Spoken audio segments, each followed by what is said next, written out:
வசந்தி மணி ஆகுது சீக்கிரம் வா. இது வந்துட்ட நீ. வாங்க நீ போலாம். ரெடி ஆகியா? உங்க அண்ணன் எப்போ ஃபோன் பண்ணாரு, மணி ஆகுது சீக்கிரம் வாங்க வாங்க வாங்கன்னு சொல்லிட்டு. அவர் ஏற்கனவே ஹாஸ்பிட்டல் நின்று இருக்காராம். அப்படிங்களா? நீ அண்ணன் சீக்கிரமா வேலை முடிஞ்சிச்சு எனக்கு. சீக்கிரமா வேலை முடிஞ்சிச்சு. இது நான் ஏதாவது வேலை சொல்லியிருந்தேன் வச்சுக்கேன், நைட்டு 9 10 தெரியாது வேலை முடியறதுக்கு.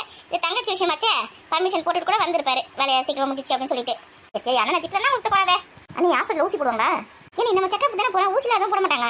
அண்ணி சின்ன வயசுலேருந்து எனக்கு ஊசினா பயம், ஊசிலாம் போட வேணாம் சொல்லுங்கண்ணே. ஊசிலாம் எதுவும் போட மாட்டாங்க. வா, இன்னும் சின்ன குழந்தை மாதிரி இடம் முடிச்சுருப்பேன். அண்ணி எங்கள் வீட்டுக்கார வேற ஃபோன் பண்ணிகிட்டே இருக்காரு. நான் வேணா அவர் ஹாஸ்பிட்டல் வர சொல்லட்டுமா? ஃபோன் பண்ணின்னு இருக்காரா? அட்டன் பண்ணியா என்ன? இல்லை நீ அட்டன் பண்ணவே இல்லை. ஆனால் ஒரு இது வரைக்கும் ஒரு 5 ஃபோன் வந்துச்சு. சரி வர சொல்லு. தெரியல நம்ம போகிற ஹாஸ்பிட்டலில் பேசினாலே வந்து நீ. சரி வர சொல்லு. ஐயோ சொல்லி வர சொல்லிட்டாங்க. சின்ன ஜிரிச்சுங்களை பிரித்து வச்சப்பா நமக்கு எதுக்கு வரட்டும். எங்கடி போகிறேன்? மணி ஆகுதுண்ணா. ஒரு நிமிஷம் நீ ஃபோன் பண்ணி சொல்லிட்டு வந்துடுறேன். என்ன ஃபோனை கையோட தான் எடுத்து வர மாட்டியா? ஃபோனில் சார்ஜ் இல்லை நீ. அதான் சார்ஜ் போட்டிருக்கேன். எந்த ஃபோனில் சார்ஜ் இல்லையா? ஏன் ஃபோனில் சார்ஜில் போட்டு வைக்க மாட்டியா? இல்லை நீ வீட்டுக்கிட்ட பேசிட்டே இருந்தேனா, அதனால ஃபோனில் சார்ஜ் கம்மியாச்சு. பாத்தியா ஃபோனே அட்டன் பண்ணலன்னு நம்ம கிட்ட சொன்னா, வீட்டுக்கிட்ட பேசி பேசி ஃபோனில் சார்ஜ் கட்டியாச்சான். எல்லாம் திருட்டு கூட்டங்களா தான் இருக்குதுங்க. வசந்தி தான் ஃபோன் பண்றா. சொல்லு வசந்தி. ஃபோன் பேசி நேரத்துக்கு கட் பண்ணி ஓடிட்டேன். எங்க எங்க அண்ணி உங்களே வர சொல்லிட்டாங்க. அப்படியா? எந்த ஹாஸ்பிட்டல் கரெக்டா சொல்லிடு. கேவி ஹாஸ்பிட்டல் தாங்க. சரிம்மா நீங்க போயிட்டு நான் பின்னாடி வந்துடுறேன். ஒரு நிமிஷம் வசந்தி. சொல்லுங்க. நான் வேணா வந்து கூட்டிட்டு போட்டுமா? கூட எங்க அண்ணி வராங்க. உங்க கூட நம்ம தான் வர முடியும். அவங்க எப்படி வருவாங்க? அப்படியா? அப்ப வேற எப்படி போவீங்க நீங்க? எங்க அண்ணி ஆட்டோ புக் பண்ணிருக்காங்க. ஆட்டோ வந்து நிறுத்துறாங்க. ஆட்டோல வந்துடும்.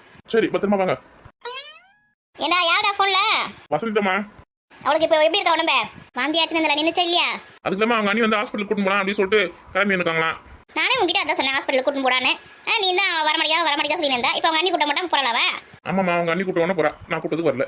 நீயும் போட ஹாஸ்பிட்டலுக்கு. என்ன சொல்றாங்க ஏது சொல்றாங்க கேட்டு. இந்த சத்துக்கு ஏதாவது கம்மியா இருக்குதா, இதை மாத்திரம் வந்து ஏதாவது எக்ஸ்ட்ரா வாங்கி தரணுமா அப்படி இப்படின்னு கேட்டு வாங்கி கொடு. ஏமா அங்கங்க மருமகளை மாமியார் சண்டை தானே போட்டுப்பாங்க. இந்த மாதிரி அக்கறையாக நடந்துப்பாங்க. நீ ஒரு மாமியாரா? நான் உனக்கு இருக்கேன். ஏன்னா நானும் மாமியார நம்ம நடந்துக்கணும்னு சொல்லிட்டு அவங்ககிட்ட எவ்வளோ வாட்டி சண்டை போட்டுருக்கேன்டா. அப்போ கூட அவ வேலை ஒன்று தான் இருக்கிறதோட எங்கிட்ட சண்டைக்கு வரவே மாட்டேன். அவளோட உடம்பு சரியில்லைன்னு சொன்னோன்னா எனக்கு எவ்வளோ பக்கு பக்கம் இருந்துச்சுமா. அவளுக்கு பார்த்து ரசம் என்னென்ன பிடிக்கும் எல்லாம் கேட்டு நான் செஞ்சு கொடுத்தேன். அப்போ கூட சாப்பிட்டு வாந்தி எடுத்துனே இருந்தா. என்னாச்சோ ஏதாச்சும் தெரியல. ஒழுங்கு ஹாஸ்பிட்டலுக்கு போயிட்டு டாக்டர் என்ன சொல்கிறாங்க கேடு. முதல்ல அந்த வாந்தி நிற்கிறதுக்கு நல்ல ஒரு மருந்தை வாங்கி வா. கூட 2 நாளாக சாப்பிடவே இல்லை. கண்ணு மூஞ்சிலாம் ஆன் ஆகி போச்சு. வேணா நானும் வரேன்டா. ஏமா வேணாமா நீங்க இருங்கம்மா. நாங்கள் போயிட்டு நான் எதுவும் உங்களுக்கு ஃபோன் பண்ணி சொல்கிறேன். நான் வரத்த இல்லையா? சரி பத்திரமா போயிட்டு வா. சரிம்மா நான் போயிட்டு வரமா. கையோட அவளை நம்ம வீட்டுக்கு கூட்டிட்டு வந்துரு. ஏமா இன்னைக்கு தான் அவங்க வீட்டுக்கு போயிருக்கா. 2 நாள் இருந்துட்டு வரட்டுமா? ரெஸ்ட் எடுத்துட்டு வரட்டும். ஏன்னா என் மருமக இல்லாம முதல்ல என்னால இருக்க முடியாதுடா. அவளை வீட்டுக்கு கூட்டிட்டு வந்துரு. நான் பாத்துக்கிறேன் அவளை. ஏமா நீங்க சமைச்சு கொடுத்தாதான் சாப்பிட மாட்டேங்கிறமா. வாந்தி எடுக்கிறாமா. 2 நாளைக்கு அவங்க அம்மா வீட்டில் இருந்துட்டு சாப்பிட்டு கிஃப்ட் நல்லா உடம்பு தேத்தி வரட்டும். அப்படி சொல்றியா? அப்ப நான் சமைச்சு கொடுக்குறது அவளுக்கு பிடிக்கல. அதான் வாங்கி எடுத்துறா. சரி விடு, உங்க அம்மா வீட்டில் 2 நாள் இருந்துட்டு வரட்டும். ஏமா நீங்க சமைக்கிறத நான் எதுவும் குறை சொல்லுமா. இங்க பாருங்கம்மா. சொல்லுப்பா. ஏமா இவ்வளவு நாள் நீங்க சமைச்சு போட்டு சாப்பிட்டதா நான் இவ்வளவு பெருசா வளர்ந்துருக்கேன். நீங்க சமைக்கிறது நல்லா இல்லைன்னு நான் எப்ப சொல்லிருக்கேன் சொல்லுங்க. அவதான் வாங்கி எடுக்கிறா சமைச்சு கொடுத்தா. ஏமா இத்தனை நாள் நீங்க என்ன சமைச்சிருந்தீங்க? அவ்வளோ சமைச்சா இத்தனை நாள் வாந்தி இருந்தா. இப்பதான் ஏதோ ஒரு நாள் வாந்தி இருக்கிறா. என்ன ஏதோ ஹாஸ்பிட்டல் போனா தெரிஞ்சு போயிடும். நான் உடம்புல சரியா போயிடும். நீங்க எதுவும் கவலைப்படாதீங்க. எனக்கு தெரிஞ்சதை நான் சமைச்சேன். சுத்தமாக தான் சமைப்பேன் எல்லாத்தையும். இருந்தும் அவளுக்கு ஒத்துக்கல. ஏமா விடுமா நான் போய் ஹாஸ்பிட்டல் போய் என்னன்னு பாக்குறேன். சரி அவளை கூட்டின்னு போயிட்டு ஹோட்டல்லையாவது அவளுக்கு என்ன பிடிச்சிருக்கோ எது பிடிச்சிருக்கோ கேட்டு வாங்கி கொடுப்பா. சாப்பிட்டா. ஏமா அங்கே போய் சாப்பிட்டு வாந்தி எடுக்கிறதுக்கா? ஒருவேளை அங்கே சாப்பிட்டது வாங்கி எடுக்காம இருக்கான்னு பார்க்கலாம்ல. இருக்கட்டும் முதல்ல ஹாஸ்பிட்டல் கூட்டு அப்புறம் பார்த்துக்கலாம். இருந்தாலும் சரி நீ கிளம்பு. உனக்காக வெயிட் பண்ணி இருக்க போறாங்க. ஏமா நீ சாப்பிட்டே இல்லையா மத்தியத்துல இருந்து? சாப்பிட்டேன்ப்பா. ஏமா அவ கோச்சு அவங்க அம்மா வீட்டுக்கு போயிட்டான்றதுனால நீங்க வரதுல சாப்பிடாம இருக்கீங்களா என்ன? ஒரு வேளை சாப்பிடல என்ன உசுரா போயிடு என்ன? நல்லா கல்லு மாதிரி தானே இருக்கேன். ஏமா இந்த மாதிரி லூசு மாதிரி பண்ணாதீங்கம்மா. ஒழுங்கா சாப்பிடுங்கம்மா போயிட்டு. ஏமா ரெண்டாவது இப்போ உங்களுக்கு ஹாஸ்பிட்டலுக்கு சுத்தணுமா? ஒட்டி இது சுத்தது பத்தாதுன்னு. எனக்குலாம் ஒன்றும் ஆகாது. நீ முதல்ல போயிட்டு வா. வரும்போது கையோட கூட்டின்னு வந்துரு. ஏமா 2 நாள் அங்கே அவங்க அம்மா வீட்டில் இருக்குதுன்னு சொன்னேன். சரி 2 நாள் கழிச்சு கூட்டின்னு வந்துருனேன். சரிம்மா தங்க அம்மால நீங்க போய் சாப்பிடுங்கம்மா. அவளுக்கு ஒன்றும் இல்லை. ஹாஸ்பிட்டலுக்கு போயிட்டு டாக்டர் பார்த்து மாத்திரை மருந்து சாப்பிட்டா சரியா போயிடும். நீங்க எதுவும் வருத்தப்படாதீங்க. நீங்க போய் சாப்பிடுங்க போங்கம்மா. சரிப்பா. சரி நம்ம கிளம்பலாம். அதான் நான் வரதுக்கு லேட் ஆயிடுச்சுன்னு வச்சுக்கோங்க. சர்வீஸ் கிட்ட காசு கொடுத்து அனுப்புங்க. கடையில் போயிட்டு மாவு பாக்கெட் வேணது கொடுப்பேன். பசங்களுக்கு இட்லி ஊற்றி கொடுத்துருங்க. சாப்பிட்டு 2 பேரும் சீக்கிரமா படுக்க சொல்லுங்க. காலையில் ஸ்கூலுக்கு போனால 8 மணிக்குலாம் இட்லி கொடுத்து சுத்தங்க வைங்க. இந்த 8 மணி வரைக்கும் அங்கே நடிப்பட போறீங்க? இது முன்னாடி அப்பாயின்மெண்ட் எதுவும் வாங்கிட்டு சொன்னீங்க? ஆமாத்த வாங்கிட்டோம். கூட்டமாக இருந்துச்சு என்ன பண்ணுறது? 6:30 மணிக்கு அப்பாயின்மெண்ட் வாங்கியிருக்கோம். ஒரு கூட்டமாக இருந்துச்சுன்னா கொஞ்சம் லேட்டாக தான் ஆகும். என்ன பண்ணுறது? அப்போ லேட் ஆயிடுச்சுன்னா நான் ஒரு வரைக்கும் உட்காந்துருப்பீங்களா? எதுவுமே சாப்பிடாம சர்வீஸ் கிட்ட காசு கொடுத்து மாவு பாக்கெட் வேணது கொடுக்க போறா. இட்லி தோசை ஊற்றி சாப்பிட்டு படுக்க வைங்க. நீங்களும் சாப்பிடுங்க. தேங்காய் இருக்கு பாருங்க. அதை உடச்சி சட்னி அரைச்சிக்கோங்க. சட்னி தேங்காய் சட்னி வேணா கார சட்னி அரைச்சிக்கோங்க. சரி அதெல்லாம் நான் பார்த்துக்கிறேன். சொல்லிட்டே அவர் கிளம்புறாங்க வந்து. சரிப்பா நமக்கு ஒரு மணி ஆகுது. ஆட்டோ வேறு வந்து இருக்கான். ஃபோன் பண்ணாங்க. போயிட்டு வரமா. பார்த்து பத்திரமா போயிட்டோங்கம்மா. டாக்டர் கேட்கறதுக்குலாம் கரெக்டாக பதில் சொல்லு. எப்போ தலைக்கு ஊற்றிங்க போன மாதம் எப்போ நின்றுது அதெல்லாம் கரெக்டாக சொல்லுண்ணே. அதெல்லாம் கரெக்டாக ஞாபகம் வச்சுக்கலாம் டேட்லாம். ஞாபகம் இருக்குமா? சரி ஆட்டோக்கார வந்து மெதுவாக ஓட்ட சொல்லு. டமால் டிமில் மேடு படத்துல போவேனா பொறுமையாக போக சொல்லு. அத்தை அதெல்லாம் நான் பார்த்துக்க மாட்டேன். 2 குழந்தை பெற்றுருக்கேன். எனக்கு தெரியாது அதெல்லாம். ஆமாம் நம்ம ஊர் ரோடே சரி கிடையாது. பார்த்து பொறுமையாக போக சொல்லாட்டவ. தவமா தவந்து நடந்திருக்கு இந்த விஷயம். பார்த்து உஷார். நான் அதெல்லாம் பார்த்துக்கிறேன். எனக்கு தெரியாதா? ராதிகா பணம் வச்சிருக்கியா? பணம் எதுனா கொடுக்குவா? நம்ம எதுக்குன்னா கேட்டா காசு இல்லைன்னு சொல்ல, பொண்ணுக்கு நான் மட்டும் பாத்தியா காசு கொடுக்குவான்னு வாண்டடா வந்து கேக்குது. வேணாட்ட இருக்கு, காசு இருக்கு என்கிட்ட. சரி இரு, புள்ள எதுனா ஆசைப்பட்டு கேட்டுச்சுன்னா வாங்கி கொடு, காசு இல்லைன்னு சொல்லி கூட்டு வந்துடாத. இரு காசு எடுத்துன்னு வரேன். காசு எடுத்துன்னு வரேன். நீங்க சமையல் ரூம்குள்ள ஓடுது. ஓஹோ, பேங்க் அங்கதான் வச்சிருக்கேன். இத்தனை நாள் நமக்கு தெரியாம போச்சே. இந்த பெரிய பொண்ணு வேற ஏதோ காலையில சீக்கிரமா வர சொன்னா, இந்த பொருள் வாங்கணும்னு சொன்னா நம்ம போயிட்டு வரதுக்கு டைம் ஆயிட போகுது. திரும்ப அவ கூட எப்ப நம்ம கடைக்கு போகுது, ஃபோன் பண்ணி சொல்லிடலாம். நீயே போயிட்டு வந்துருடி, என்னென்ன பொருள் வேணும் வாங்கி வந்து வச்சு நான் காலையில வரேன்னு. ஆமா, என்ன நம்பினா வேலைக்கு ஆகாது. நான் இந்த வேலையை பார்ப்பேன், அந்த வேலையை பார்ப்பேன். என்ன நீ? அது ஒண்ணு இல்லை வசந்தி, பெரிய பொண்ணு இருக்கல்ல என் ஃப்ரெண்டு, அவங்க நாத்தனாருக்கு வந்து கல்யாணம் வச்சிருக்கா. அதுக்கு நாளைக்கு பந்தக்கால் நடணும், அதுக்காக பொருள்லாம் வாங்கணும். என்ன வர சொன்னா. அப்புறம் ஹாஸ்பிட்டலுக்கு தான் கிளம்புறோம். போயிட்டு வரதுக்கு லேட் ஆச்சுன்னா நான் திரும்பி எப்படி கடைக்கு போவேன். அதாவது அவளுக்கு ஃபோன் பண்ணி சொல்லிட்டேன்னு பார்க்குறேன். வரத்துக்கு லேட் ஆகும், நீ போய் என்ன வேணுமோ வாங்கி வந்துடு, நான் காலையில் வரேன்னு. அப்படிங்களா நீ? மாப்பிள்ளை எந்த ஊரு? மாப்பிள்ளை எதோ பக்கத்து ஊர் தான், நம்ம ஊர். கூட படிச்ச பையன். ஏற்கனவே கல்யாணம் ஆயிடுச்சு, 2 ரெஜிஸ்டர் மேரேஜ் பண்ணிக்கிச்சு. அப்படி இருந்தோம் மாப்பிள்ளையோட அப்பா வந்து நாங்கள் முறைப்படி எல்லாருக்கும் சொல்லி கல்யாணம் பண்ணணும் அப்படின்னு சொல்லிட்டு பொண்ணை வந்து வீட்டில் விட்டுட்டாரு. ஆமாம், இப்போ நோட்டிஃபிகேஷன் அடிச்சு முறையாக எப்படி பண்ணுவோமோ அந்த மாதிரி பண்ணுறா போகிறாங்க கல்யாணம். அப்படியா? நல்லா இருக்கு. இது கூட முன்னாடி அந்த மாமனார் வந்து நிறைய சவரம் கேட்டார், நிறைய சொத்துலாம் கேட்டார். 100 சவரம், அப்புறம் காரு பங்களா ஏக்கர் கணக்கில் இடம் அதெல்லாம் கேட்டார்.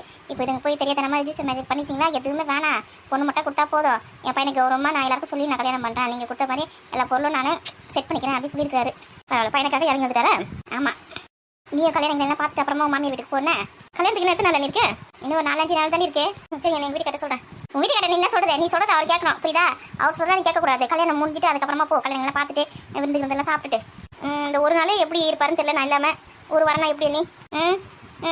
உங்கள் வீட்டுக்கார வேணா இங்கே வர சொல்லு, வந்து பார்த்துட்டு போக சொல்லுவேன். நீ கல்யாணம் முடிஞ்ச பிறகு தான் போகிறேன் சொல்லிட்டேன். ஆமாம். இந்த ராதிகா எம்மா கத்தி ஏற்ற வந்து கொடுக்குது. இவ்வளோ நாள் எங்கே வச்சிருந்து தெரியலையே. நம்ம சமையல் ரூமில் பருப்பு சக்கரை டப்பாலாம் பார்த்துருக்கோம், ஒரு நாள் நம்ம கண்ணில் படவே இல்லையா? எங்கே வச்சிருந்து தெரியல கேள்வி. கொடுங்கத்தா. இந்த இதில் 500 ரூபாய் இருக்குது. குழந்தைக்கு என்ன கேட்குதோ வாங்கி கொடு, புரியுதா? சமாளிச்சிடறேன். வசந்தி என்ன வேணுமோ கீழே அண்ணி வாங்கி தருவாங்கண்ணே. எனக்கு எதுவும் வேணாமா? அப்படிலாம் சொல்லக்கூடாது.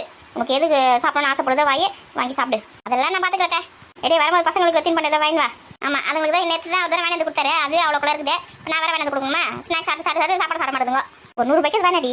அம்மா வெளியில் போனாலும் எதுனா வாங்கி வர மாட்டாங்களா? பசங்க ஏங்கி உட்காந்துருக்கான். 5 பீஸ் நான் எதுவுமே வாங்கி தர மாட்டேன். 100 ரூபாய்க்கு மட்டும் வாங்கி வா. சரி சரி, நம்ம கிளம்பலாமா? ஆட்டோ வர சத்தம் கேட்குது. சரிம்மா போயிடுமா. பார்த்து நான் சொன்னதெல்லாம் ஞாபகம் இருக்கட்டும். சரிம்மா. 6:30 மணிக்கு அப்பாயின்மெண்ட் வாங்கிட்டு நான் வந்து முன்னாடி உட்காந்துன்னு இருக்கேன். இவங்க 2 பேரும் வீட்டிலேருந்து வரத்துக்கு அவ்வளோ நேரமா? பேசாமல் நம்மளே போய் வீட்டிலேருந்து கூட்டின்னு வந்துருக்கலாம். என்ன மச்சான் மட்டும் தான் இருக்காரு, இன்னும் 2 பேரும் வரலையா? என்ன மாப்பிள்ளை வந்திருக்காரு? மச்சான் ரொம்ப நேரமாக வெயிட் பண்ணுறீங்களா? வாங்க மாப்பிள்ளை வாங்க. உங்கள் பொண்டாட்டி உங்களே வர வச்சுட்டால? வர வேணாம் தான் சொன்னேன், நான் தான் வந்திருக்கேன். இன்னும் வரலீங்களா? இல்லை செக்கப் போயிருக்காங்களா? இன்னும் வரல மாப்பிள்ள. 6:30 மணிக்கெலாம் அப்பாயின்மெண்ட் வாங்கி வச்சிருக்கிறேன். மணி 7 போகுது, இன்னும் 2 பேரும் ஆளை காணோம். எப்பயோ ஃபோன் பண்ணாங்க, வீட்டிலேருந்து கிளம்பிட்டோம், ஆட்டோ வந்துச்சுன்னு. இன்னும் ஆளை காணோம். திரும்ப ஃபோன் பண்ணால் எடுக்கவே மாட்டேங்கிறாங்க. என்னது திரும்ப ஃபோன் பண்ண எடுக்கலையா? சரி நீங்கள் உட்காருங்க, அவங்க வருவாங்க. மச்சான் நான் வேணா போய் பார்த்துன்னு வரட்டுங்களா? வேணாம் வந்துடுவாங்க. நான் முன்னாடி ஃபோன் பண்ணும் போதே இன்னும் 5 நிமிஷத்தில் வந்துடுவோம், ஹாஸ்பிட்டல் கிட்ட தான் வந்துன்னு இருக்குன்னு சொன்னாங்க. அவன் வந்துடுவாங்க. கடைக்கு எங்கன்னா போயிருக்காங்களான்னு தெரியல. வந்துடுவாங்க, நீங்கள் உட்காருங்க, நீங்களாம் போத்தவில்ல. என்ன ஆயிருக்கும்? ஏன் இவ்வளோ நேரம் வரல? யார் பாது பையில நின்னுக்குது, கொஞ்சம் தள்ளி நில்லுங்க. வழி விடுங்க. ராசாத்தி வந்துட்டால? அண்ணி அது எங்க வீட்டுக்கு அண்ணி. எல்லாம் தெரியும், கம்முனு இரு. வந்துட்டீங்களா? வாங்க. என்ன ஒரு பரபரப்பு. ஏடியே எப்பயோ கிளம்பிட்டோம், வந்துட்டோம், ஹாஸ்பிட்டல் கிட்ட 5 நிமிஷத்தில் வந்துடுவோம்னு சொன்னீங்க. இவ்வளோ நேரம் எங்கே போனீங்க? எங்க வெளியில ஒரு பிள்ளையார் கோயிலுக்கு பாத்தீங்களா, அங்க போய் 2 சுத்தி வந்தாங்க. ஏடியே ஹாஸ்பிட்டலுக்கு வந்து இல்லை கோயிலுக்கு வந்து நீ? எங்க உங்களுக்கு அதெல்லாம் ஒன்றும் புரியாது. வந்திருக்க விஷயம் நல்லா சக்ஸஸாக இருக்கணும் அப்படின்னு சொல்லிட்டு கடவுள் வேண்டிங்கன்னு பிள்ளையார் கோயிலுக்கு போய் சுற்றின்னு வரேன். அதெல்லாம் உங்களுக்கு ஒன்றும் தெரியாது. ஏண்டிய வசந்திக்கு உடம்பு சரியில்லைன்னு ஹாஸ்பிட்டலுக்கு வந்திருக்கோம். இதில் என்ன சக்ஸஸ் ஆகணும்? ஹாஸ்பிட்டலில் வந்து என்ன சக்ஸஸ் ஆகணும்னு இருக்கா? இதெல்லாம் 2 பிள்ளைய பற்றி தான். வெளியில் சொன்னால் எதால சிரிப்பாங்கன்னு தெரியல. வந்ததே லேட்டு, இல்லை ரொமான்ஸ் வேற. வா வசந்தி உள்ள போலாம்.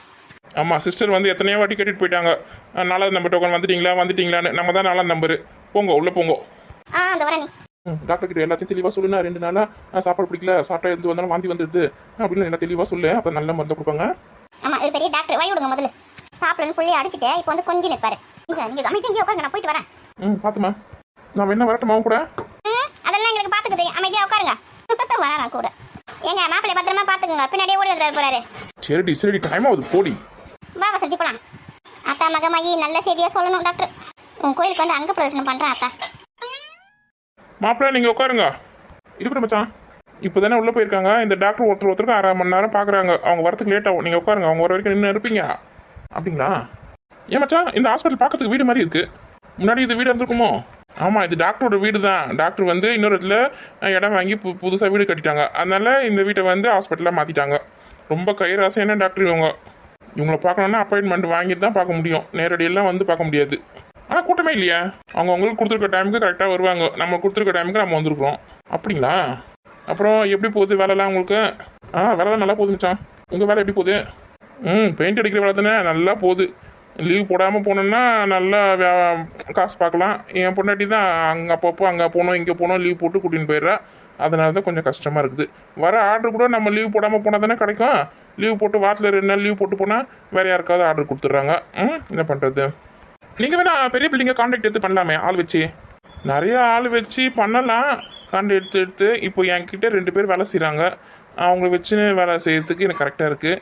எனக்கும் ஆசை தான் பெரிய பெரிய பில்டிங்லாம் கான்ட்ராக்ட் எடுக்கணும்னு. அதுக்கு கொஞ்சம் முதலீடுல தேவைப்படுது. மச்சான் உங்களுக்கு ஏதாவது ஹெல்ப் பண்ணால் என்கிட்ட கேளுங்க, கண்டிப்பாக நான் செய்வேன். அக்கலா கால் வைக்கணும்னு பார்க்குறேன். உங்களுக்கும் 2 குழந்தைங்க இருக்குது, நீங்களும் வீடு வாசல்லாம் கட்டணும். கொஞ்சம் தைரியமாக அதெல்லாம் இறங்கினா தானே பணம் சம்பாதிக்க முடியும். நீங்கள் என்ன திருட போறீங்களா, கொள்ளடிக்க போறீங்க, உழைக்க தானே போறீங்க. 4 பேர் எக்ஸ்ட்ரா வச்சு வேலை வாங்குங்க. வயசு இருக்கும்போது தான் சம்பாதிக்க முடியும். வயசு ஆகி போச்சுன்னா என்ன பண்ணுவீங்க? இறங்குங்க. உங்களுக்கு எவ்வளோ ஒரு 50,000 தேவைப்படுமா? இப்போ புதுசாக ஆள் நம்ம சேர்க்கணுன்னா தெரிஞ்ச பசங்க இருக்கிறாங்க. ஒரு 5,000 தான் அட்வான்ஸ் கேட்பானுங்க. அவங்க அட்வான்ஸ் கொடுத்தா தான் நம்மக்கிட்ட வேலை செய்வானுங்க. ஒரு 50,000 இருந்தால் போதும். ஒரு ப்ரெஷ் கிஷ்லாம் வாங்க வேண்டியது இருக்கும். போதும், 50,000 ரூபாய் உங்களுக்கு நான் தரேன். உங்களால் எப்போ முடியுமோ திருப்பி நீங்கள் அப்போ கொடுத்தா போதும். இல்லை மாப்பிள்ள, கடன் வாங்கி தொழில் ஆரம்பிக்கணுமா, அது எனக்கு சங்கடமாக இருக்குது. அதுவும் சொந்தத்தில் கடன் வாங்கிட்டுனா ரொம்ப கஷ்டமாக போயிடுமே, ஏதோ மனஸ்தாபம் ஏற்பட்டுடுமோ. என் தங்கச்சிக்கு தெரிஞ்ச வர திட்டுவா. உங்கள் தங்கச்சி ஏற்றிட்டு போறா. உங்கள் அண்ணன் நல்லா இருந்தால் அவளுக்கு சந்தோஷம் தான். அவெல்லாம் அதெல்லாம் எதுவும் சொல்ல மாட்டேன். நீங்கள் உங்கள் தங்கச்சிங்க அந்த மாதிரிலாம் நினைக்காதீங்க. நீங்கள் நல்லா இருந்தால் அவங்க சந்தோஷப்படுற முதல் ஆள் அவள் தான். எதுக்கும் ராதிகா ஒரு வார்த்தை கேட்டுக்கிறேன்ப்பா. சரி மச்சான் கேளுங்க. இப்போ சொந்தமாக பில்டிங் கான்ட்ராக்ட் எடுத்து பண்ணுறேன்னா ஏணி வாங்கணும், ப்ரெஷ்லாம் வாங்கணும், இந்த பட்டி பக்கத்துலாம் கொஞ்சம் வாங்க வேண்டியது இருக்கும். 50,000 போதுமா? போதும். முதல் கொஞ்சமாக போட்டு ஆரம்பிப்போம். நிறைய ஒரு பட்ட கடை வாங்கிட்டுனா அப்புறம் நமக்கு தான் கஷ்டமாக போயிடும். முதல்ல இதுக்கு ராதிகா என்ன சொல்கிறான்னு பார்க்கலாம்.